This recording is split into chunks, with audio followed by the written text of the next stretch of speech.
Lantas bagaimana hakim menilai kesaksian di kasus perusakan alat bukti ini? Seberapa jeli hakim bisa melihat niat jahat dari tindakan yang dilakukan oleh Hendra Kurniawan dan kawan-kawan? Kami sudah terhubung dengan kuasa hukum Hendra Kurniawan, Henry Yoso Diningrat, dan pakar hukum pidana Heri Firmansyah. Pak Henry Yoso dan Pak Heri, selamat malam. Selamat malam, Assalamualaikum. Ya, waalaikumsalam, terima kasih telah hadir bersama kami di Prime Time News. Saya langsung ke Pak Henry Yoso. Pak Henry, apakah betul Hendri Kurniawan tidak mengetahui adanya upaya untuk merekayasa kasus pada saat FS memerintahkannya untuk mengamankan CCTV?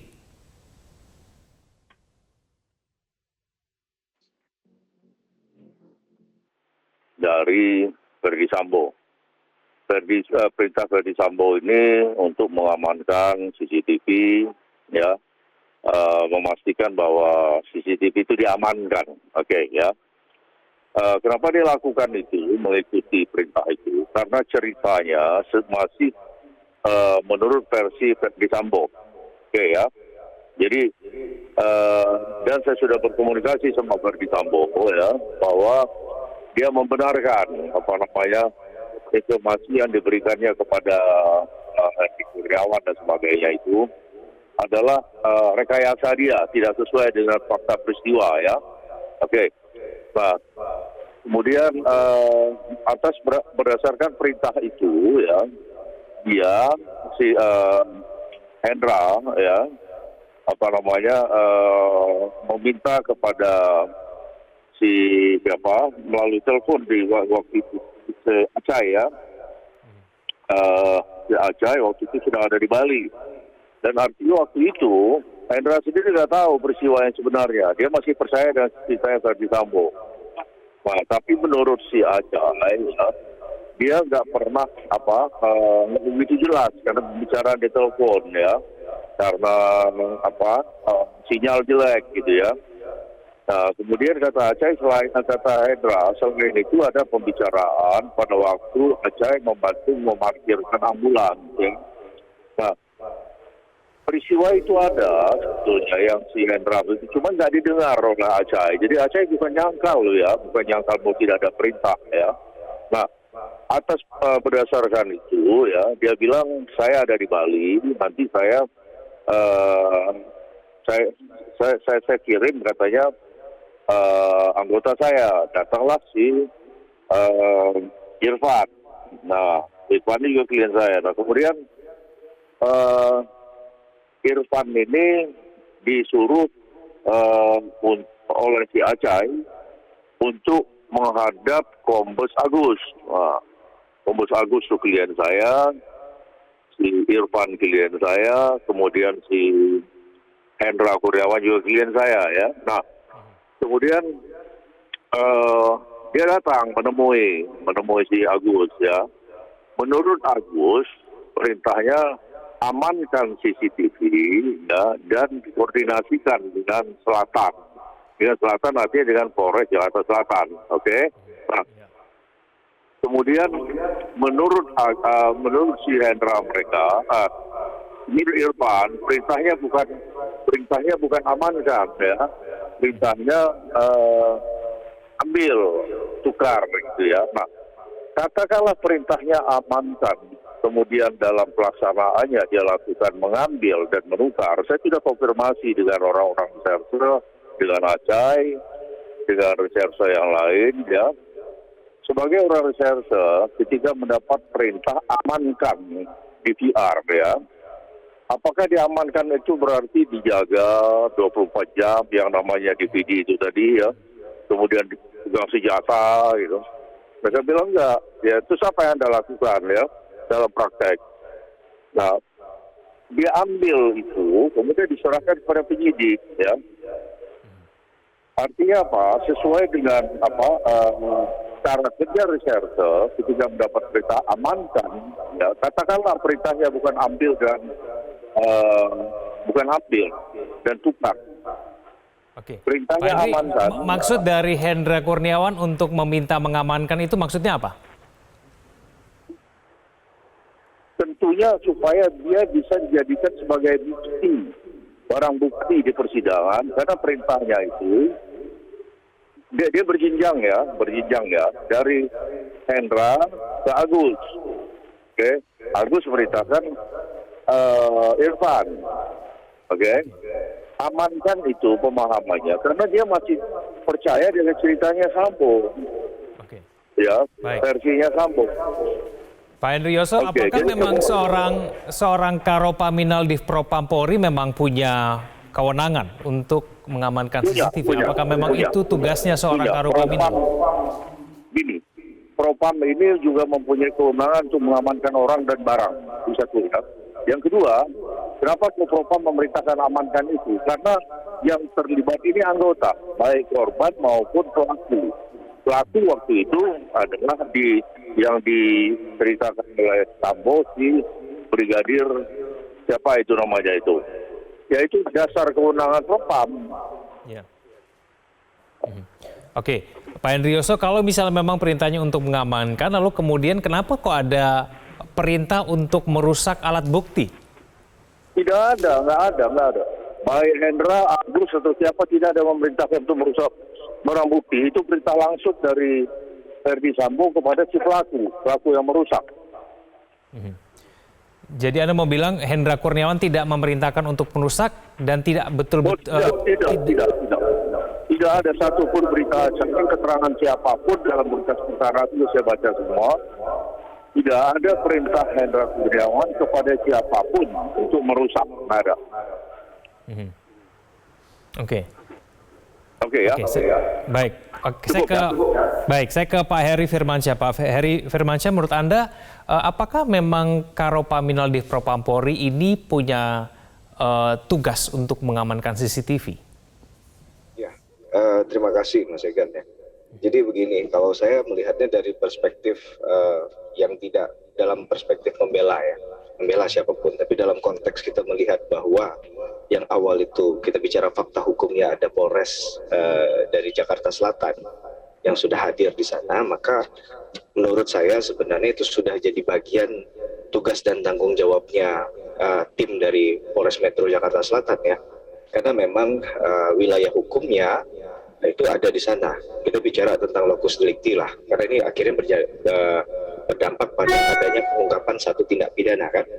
Jadi menurut saya lebih ke sana gitu, karena kalau nanti kita tarik ke arah manapun ya mungkin akan ada dalil yang ya bisa saja dicarikan bahwa ini masuk ke wilayah penugasan dari X atau Y atau Z gitu ya. Tapi kalau kita mau melihat dari faktanya nanti yang terungkap di pengadilan, di pembuktian misalnya, tim mana yang terlebih dahulu hadir, tim mana yang kemudian terlebih dahulu diinfokan. Kalau memang itu bagian dari lokus deliktinya kita pahami di daerah Jakarta Selatan, maka menurut saya ada yang lebih berwenang dalam konteks itu.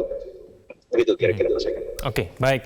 Pak Hendrioso, maksudnya perintah Ferdi Sambo kepada Hendra Kurniawan untuk mengamankan CCTV itu bentuknya seperti apa? Ya amankan dan harus dipahami bahwa supaya itu pemahaman si Hendra, karena sesuai dengan versi yang disampaikan oleh Ferdi Sambo bahwa itu ada tembak-menembak di antara sesama ajudan, ya, maka dia memerintahkan lagi ke bawah juga amankan gitu ya. Nah, amankan di sini ya untuk jadi barang bukti. Kemudian karena perintahnya ini ke reserse memaknainya atau pemahaman reserse ya, sama sebetulnya pemahamannya, yaitu ambil, koordinasikan, serahkan kepada penyidik untuk dipergunakan sebagai bukti dalam lidik selanjutnya untuk sidik. Gitu loh. Pertanyaan lagi muncul, kenapa kok diganti?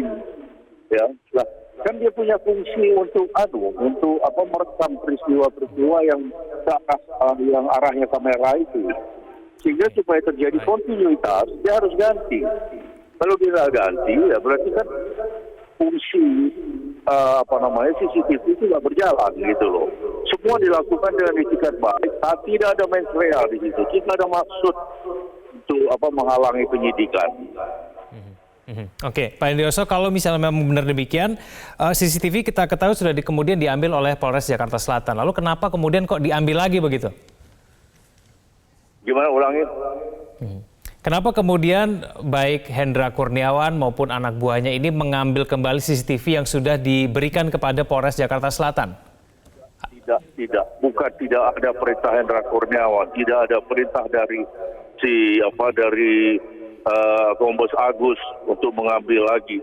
Juga tidak ada perintah dari atau perbuatan yang dilakukan oleh Irfan untuk mengambil itu. Itu perintah Ferdi Sambo. Kuasa hukum dari Hendra Kurniawan, Pak Henry Yosodiningrat baru saja menyatakan tidak bisa melanjutkan dialog berhalangan.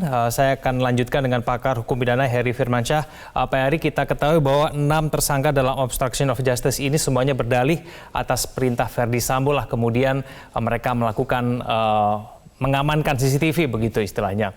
Seberapa besar kemudian dalih ini ataupun siasat ini bisa mengurangi jeratan mereka nantinya, Pak Heri? Ya, kalau kita bicara upaya ya boleh-boleh aja lah, Mas Egan ya. Tapi dalam konteks tadi misalnya mengingkari suatu hal, itu kan perlu kita lihat dengan kesesuaian saksi yang lain keterangannya dan juga alat bukti yang ada, ya. Itu dulu tuh. Jadi dalam konteks tadi, kalau kita lihat juga polarisasinya sama, bermain di diksi kata. Satu bicara tentang alat bukti diamankan, kalau di sisinya Pak Sambo untuk kasus Baradae itu bilangnya hajar dan tembak. Nah, ini kan main diksi lagi, jadi harus dijelaskan lagi sehingga ya dapat dipahami bahwa arah pembelaannya adalah tanggung jawabnya itu melebar kemana-mana, bukan lagi ke orang yang kemudian dihadapkan di persidangan saat ini.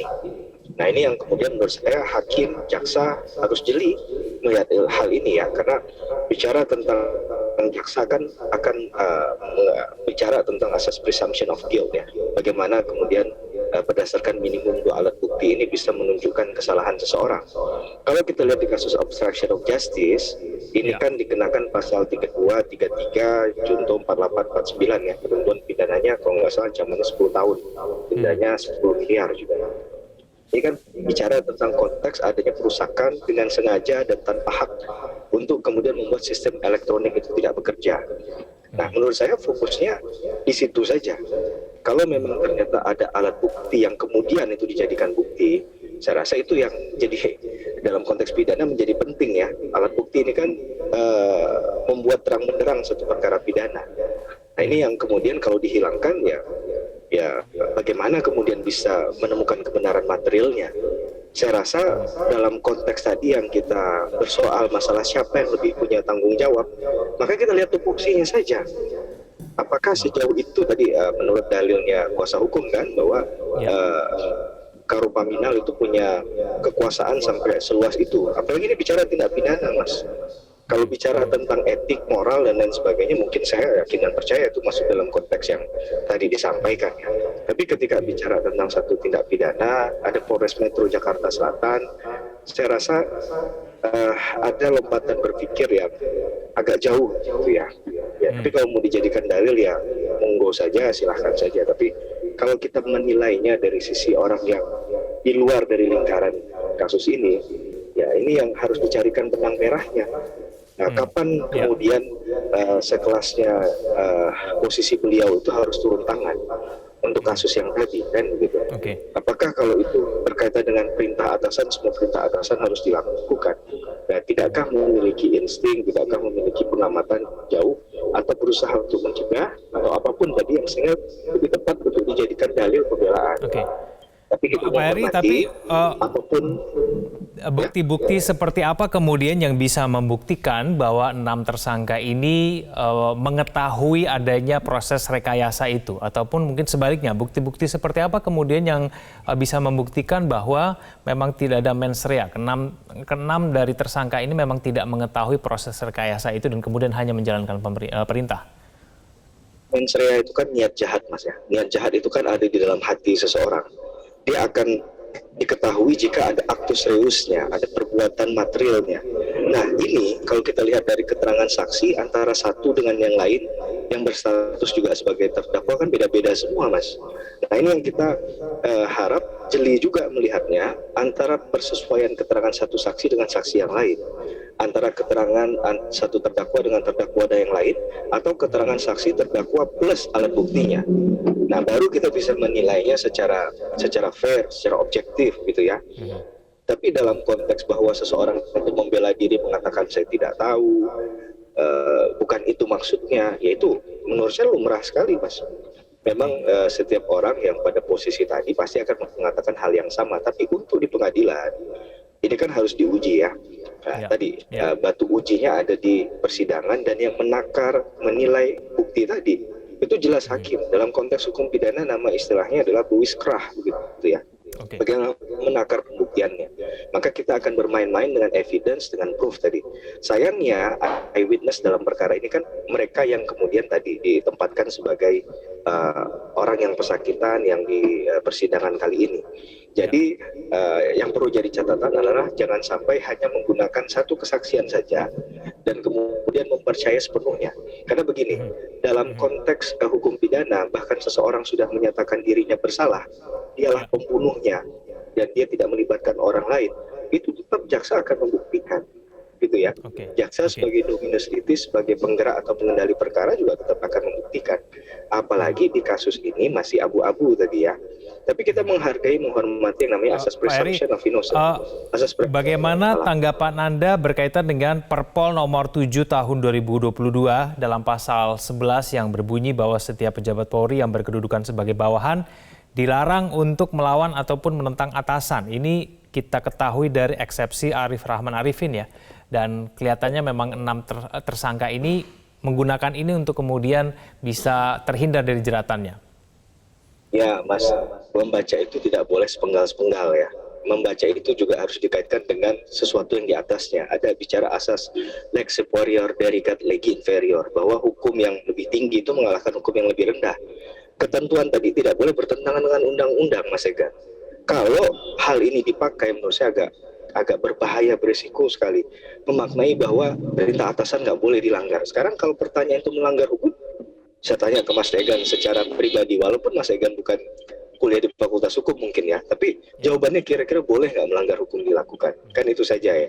Jadi menurut saya itu tidak bisa dimaknai secara bebas begitu, tanpa ada variabel lainnya. Jadi itu nggak mandiri kalimat itu.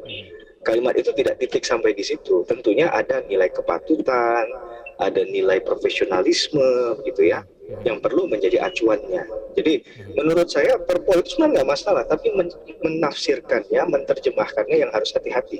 Ya, kita khawatirnya itu nanti digunakan oleh oknum lain ya, untuk kemudian dengan dasar dalih apapun boleh melakukan apapun itu dasar perintah atasan. Nah, saya rasa Pak Listio Sigit selaku Kapolri juga kalau ditanya tidak memaknai itu secara sederhana seperti tadi ya, Mas ya. Tapi sayangnya kan kita belum bisa bertanya langsung kepada beliau, tapi mudah-mudahan kalau di sesi lain bisa ditanyakan.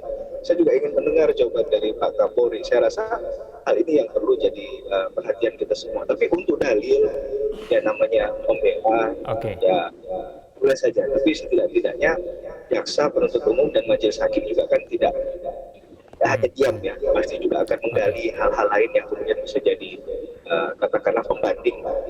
Oke, Pak Eri, tapi nanti kira-kira hakim akan menanggapinya akan seperti apa? Apakah ini akan meringankan atau memperberat atau bagaimana? Jalan proses sidang masih panjang ya, Mas. Kita ada penghadiran saksi, kemudian penghadiran saksi kadang plus alat bukti dan juga keterangan ahli. Jadi akan lebih baik kita menunggu, kita nggak overlapping gitu, atau kita nggak offside begitu. Tapi yang kita harapkan pastinya keadilan substantif ya. Jadi keadilan substantif itu tidak hanya bicara keadilan prosedural, hanya bahwa persidangan ini sudah terjadi, selesai. Tapi bagaimana kemudian apa yang menjadi kerisauan publik, apa yang selama ini jadi pertanyaan publik itu bisa kemudian dibuktikan di muka persidangan bahwa inilah sebenarnya keadilan yang memang diharapkan. Karena irah-irah putusan hakim pun nantinya kan bicara tentang keadilan ya, Mas.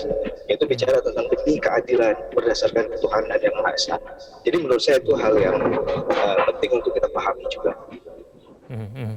Oke, baik. Pak Eri, lalu apa kemudian yang hal-hal yang mungkin bisa memperberat 6 tersangka ini karena dugaannya mereka melakukan perusakan alat bukti begitu mengenai CCTV yang sebetulnya sangat vital begitu dalam kasus ini? Kalau tadi sudah disepakati dalam poin tadi ya, sesuai dengan apa yang Mas Egan sampaikan, di poin lainnya adalah bagaimana proses persidangan ini berjalan. Kalau seseorang tidak kooperatif, tidak menyatakan yang sebenarnya, menurut saya ini jadi catatan khusus. Majelis hakim juga akan pasti memberikan reward and punishment. Kalau dia berkata jujur, tentunya pasti ada hal-hal yang nanti akan dipertimbangkan untuk meringankan hukuman.